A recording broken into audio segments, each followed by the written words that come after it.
So cost of difference between cash book और passbook, उसमें हम दूसरा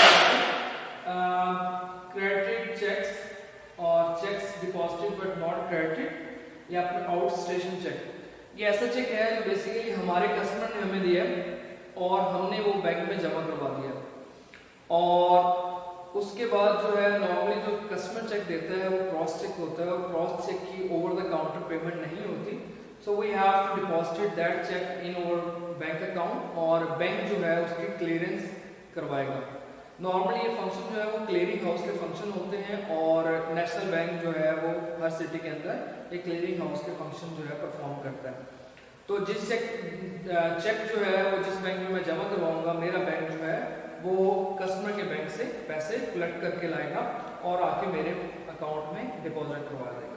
सो इट मीन्स दैट कि ऐसा चेक है जो हमने अपने अकाउंट में जमा करवाया है लेकिन उसकी पेमेंट अभी नहीं आई। Normally it takes 2 to 3 days और अगर उसके दरमियान में अगर मंथ एंड आ जाए तो obviously there will be issue of difference between cash book and passbook, because हमने उसे डेबिट कर लिया हुआ है, हमने उसे अपने अकाउंट में जमा करवा दिया है लेकिन उसकी पेमेंट जो है वो अभी नहीं आई। सो जब हम ऐसी ट्रांजेक्शन आती है तो उसमें बेसिकली हमने ये चेक जो है वो बैंक में डिपॉजिट करवाना होता है क्योंकि ये क्रॉस चेक है और क्रॉस चेक सिर्फ बैंक अकाउंट में डिपॉजिट हो सकता है। तो मैंने अपना बैंक अकाउंट डेबिट कर दिया है और उसके बाद जिस कस्टमर से मैंने लिया है सो मेरा वो अकाउंट रिसीवेबल है उसको मैंने क्रेडिट कर दिया। सो बैंक में मैं डिपॉजिट करवा चुका हूँ और कस्टमर को मैंने क्रेडिट कर दिया है क्योंकि उससे मुझे चेक मिल गया।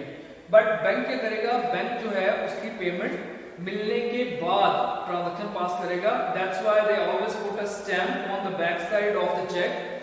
Amount will be realised when amount will be credited when realised. जब इसके पैसे मिलेंगे तो हम आपके अकाउंट में क्रेडिट कर देंगे। तो इट मींस दैट हमने बैंक को डेबिट किया है, बैंक क्या करेगा जब वहां से हमको पैसे मिलेंगे तो बैंक जो है कैश को डेबिट करेगा और उसके अकाउंट में, मेरे अकाउंट में वो पैसे डाल देगा। मेरा अकाउंट हैज क्लोज्ड राइट, तो वो मुझे क्रेडिट कर देगा। But this transaction will only happen once they will receive the money from that bank. तो इट मीन कि अगर दरमियान में मंथ एंड आ जाए तो बैंक ने ये एंट्री पास नहीं की क्योंकि अभी तक क्लियरेंस वहां से नहीं हुई, तो बैंक ने ये ट्रांजैक्शन नहीं पास की। हमने बैंक को डेबिट किया है लेकिन बैंक ने हमें क्रेडिट नहीं किया। इट मींस कि दोनों में डिफरेंस है। तो इस डिफरेंस को रिजॉल्व करने के लिए हम लोग क्या करेंगे, हम इसको क्रेडिट कर देंगे क्योंकि हमने ऑलरेडी गलती से डेबिट किया है, तो हम इसको रिकंसाइल करने के लिए हम लोग इसको क्रेडिट कर देंगे। So what we will do, we will credit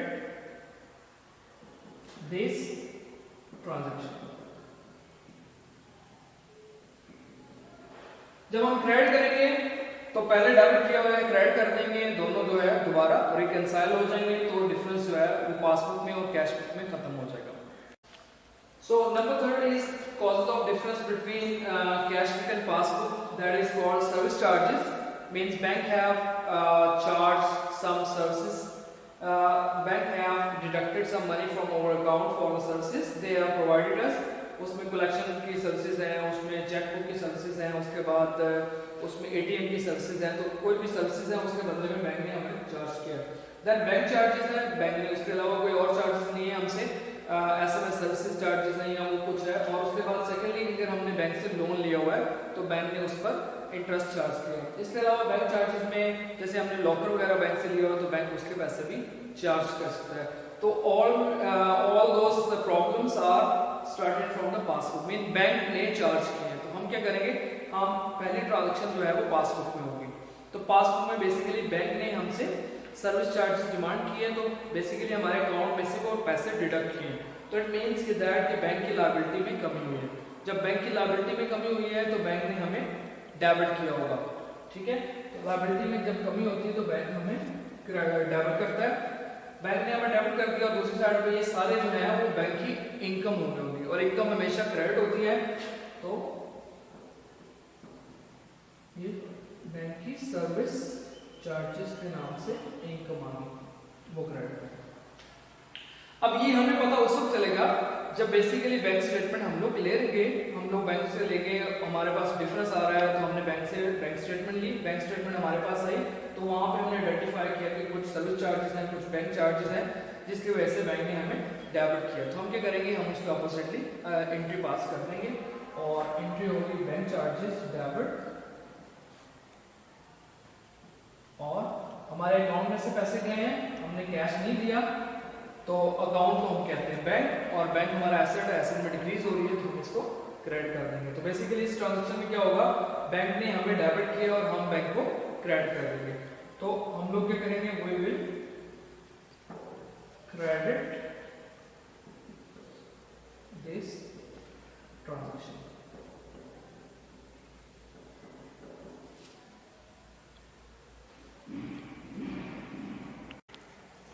So number 4 is the NSF. NSF stand for not sufficient funds, means we have deposited our check into our account, but वो ये है कि उसके अकाउंट में पैसे नहीं है, जिसकी वजह से चेक हमारा डिसऑनर हो गया। Dishonour is also known as bounce. So cheque हमारा बाउंस हो गया है और उसकी वजह से आपको पैसे नहीं मिले, और balance as per cash flow, overdraft,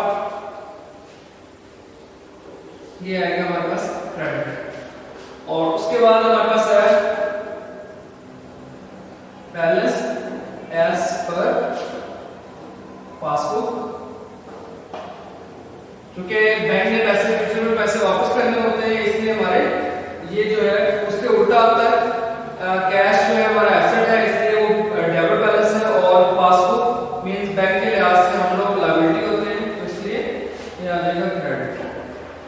और उसके बाद है balance as per passbook overdraft, तो ये आ जाएगा हमारे पास डेबिट बैलेंस। इस तरीके से हम लोग ये बैलेंस याद कर लेंगे, और जब ये बैलेंस सारे याद हो जाएंगे तो उसके बाद हम लोग जो है क्वेश्चन सॉल्व करेंगे। तो क्वेश्चन बेसिकली हम लोग जो है वो एंट्रीज जो हमारी हैं उनको डिवाइड करेंगे दो पार्ट्स में, तो वो भी हम लोग कर लेते हैं यहाँ पे। बेसिकली कुछ एंट्रीज जो है, जो हमने पीछे 4 एंट्रीज पढ़ी हैं, उसमें से कुछ चली जाएंगी हमारी कैश बुक में और कुछ चली जाएंगी पासबुक में। सो entries to be recorded in passbook. Number 1 है wrongly debited or credited by bank. Number 2, unpresented checks. और नंबर 3 जो है वो uncredited checks।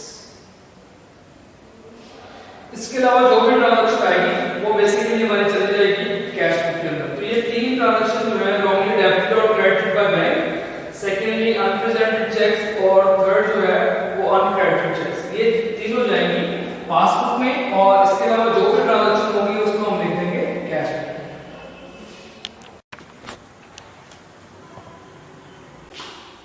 सो उसमें हमने पहला हिस्सा कर लिया, जिसमें हमने निकाला है balance as per cash book. अब दूसरा हिस्से में हम लोग निकालेंगे basically balance as per passbook, और जो हमारा एडजस्टेड बैलेंस है वो दोनों का सेम आएगा। सो इसमें दोबारा अगर क्वेश्चन पढ़ें तो बैलेंस एज पर पासबुक दिया हुआ है, क्रेडिट बैलेंस है 22,000 है। अब आगे जो है इंट्रीज दी हुई है, इनको हमने देखना है। तो the only reconciling item is 5,000 deposit in transit. So deposit in transit से मुराद ये है कि हमने कैश जो है वो बैंक को भेजा, लेकिन बैंक ने हमें क्रेडिट नहीं किया, क्योंकि डे टाइम जो है वो खत्म हो गया होगा, तो इसलिए बैंक ने क्रेडिट नहीं किया, तो हम इसको क्रेडिट कर देंगे। हमारे पास जो बैलेंस दिया हुआ वो भी क्रेडिट है, तो क्रेडिट और क्रेडिट जो है वो ऐड हो जाएगा। तो पहले ट्रांजैक्शन ऐड में चली जाएगी जो है deposit in transit. So amount है इसमें 5,000 इन इनर कॉलम में लिख देंगे और जो टोटल आएगा उसको हम आउटर कॉलम में ले जाएंगे। उसके बाद नेक्स्ट ट्रांजैक्शन जो हमारी है उसमें दिया हुआ बैंक सर्विस चार्जेस, ये ऑलरेडी हमने कर लिया है। बैंक स्टेटमेंट उसमें चला गया कैश बुक में। Outstanding cheques totally 9000। Outstanding cheques से बात है तो अनप्रेजेंटेड चेक्स हैं, हमने इशू किए लेकिन जो है उसकी पेमेंट नहीं हुई, तो आपने पहले जो है वो क्रेडिट किया हुआ, उसको ठीक करने के लिए रिकंसाइलिंग करने के लिए आप कर लेंगे डेबिट। डेबिट और क्रेडिट लेस पे चला जाएगा आउटस्टैंडिंग चेक्स।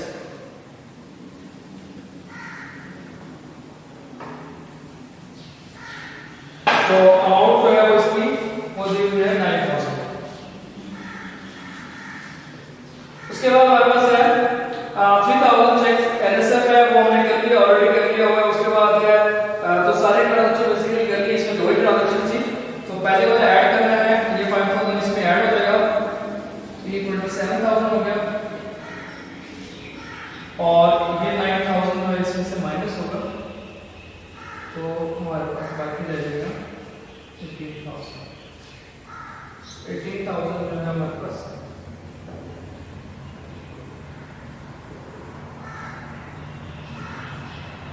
जस्ट बैलेंस है।